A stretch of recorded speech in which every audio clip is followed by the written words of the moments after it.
నమస్తే, welcome to D24 news.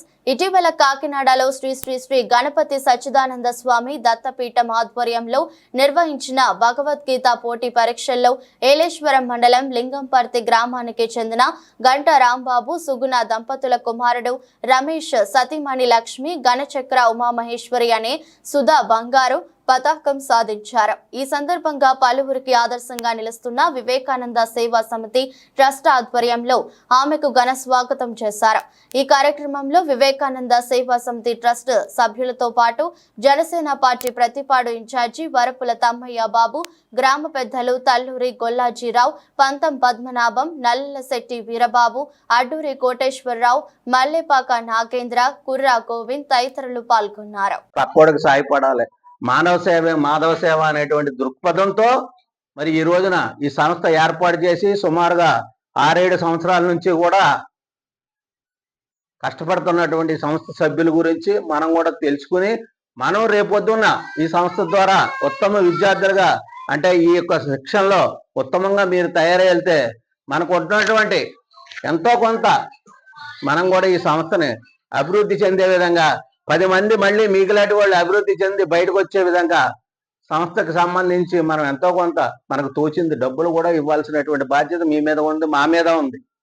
ఎందుకంటే స్టేజ్లు ఎక్కి మీటింగులు చెప్పి ఓట్లు వేయమని అడగడమే కాదు, ఇటువంటి సంస్థలను కూడా ప్రోత్సహించాలి మేము. అందుకే వివేకానంద సేవా సమితి వారు ఎక్కడ ఏ ప్రోగ్రాం పెట్టినా నేను ఖచ్చితంగా వెళ్తాను. అంటే మన ఊరని ఇక్కడికి వచ్చానని కాదు, ఎక్కడ ఏ ఊళ్ళో ప్రోగ్రాం చేసినా వాళ్ళు పిలిస్తే తప్పకుండా వెళ్తాను. ఎందుకంటే ప్రార్థించే పెదవుల కన్నా సాయం చేసే చేతులు మిన్న. వాళ్ళకి మీ దగ్గర కూర్చోటి బారిన పడి చాలా ఇబ్బంది పడ్డాం.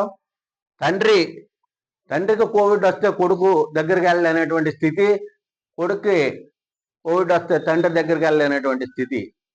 కొంతమంది నిర్భాగ్యులు, తిండి లేని వాళ్ళు, అలాగే కాకుండా ఆ సమయంలో డ్యూటీ పరంగా లారీల్లో కన్యాకుమారి నుంచి కాశ్మీర్ వరకు వెళ్ళేటువంటి లారీ డ్రైవర్లు ఇటువంటి వాళ్ళు అనేక మంది మీరు కూడా చూసే ఉంటారు పేపర్లో, టీవీలో కూడా.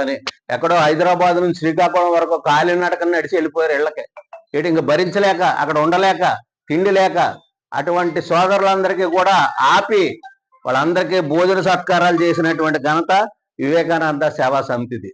ఎర్రవరం సెంటర్లో వీళ్ళకు వచ్చినటువంటి ప్రతి ఒక్కరిని ఆదరించి వాళ్ళందరికీ కూడా భోజనాలు పెట్టారు. అదే కాకుండా ప్రతి వారం కూడా అక్కడ ఉన్నటువంటి పాదాలమ్మ గుడి దగ్గర ఎవరైతే నిర్భాగ్యులు, వృద్ధులు, వాళ్ళకి ఇంట్లో ఏ విధమైన ఆసరా లేక బంధువుల యొక్క నిర్లక్ష్యం వల్ల అక్కడ చేరి ఆ తల్లిని నమ్ముకొని అక్కడ ఉన్నటువంటి వృద్ధాశ్రమంలో ఉన్నటువంటి వాళ్ళకి వారంలో ఖచ్చితంగా ఒకరోజు వివేకానంద సేవా సమితి ద్వారా భోజనాలు పెట్టేటువంటి ఘనత ఈ సంస్థ సభ్యులకే చెల్లుతుంది.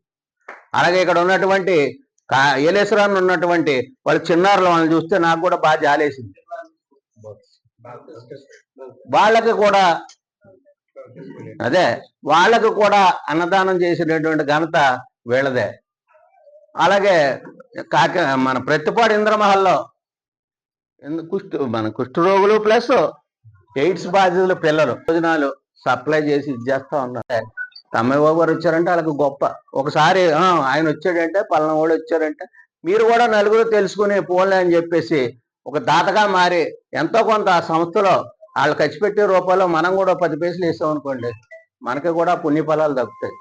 కాబట్టి వివేకానంద సేవా సమితి భవిష్యత్తులో మరిన్ని కార్యక్రమాలు చేపట్టాలి. మా గ్రామంలో చేపట్టే కానీ మన నియోజకవర్గంలో చేపట్టే కార్యక్రమాలకి ఖచ్చితంగా నా మద్దతు ఉంటుందని చెప్పేసి ఆ సంస్థ ఇంకా భారీ స్థాయిలోకి ఎదగాలని చెప్పేసి కోరుకుంటూ ఆశిస్తూ ఈ అవకాశం ఇచ్చిన మీ అందరికీ కూడా ధన్యవాదాలు తెలియజేస్తుంటూ సెలవు తీసుకుంటున్నాను.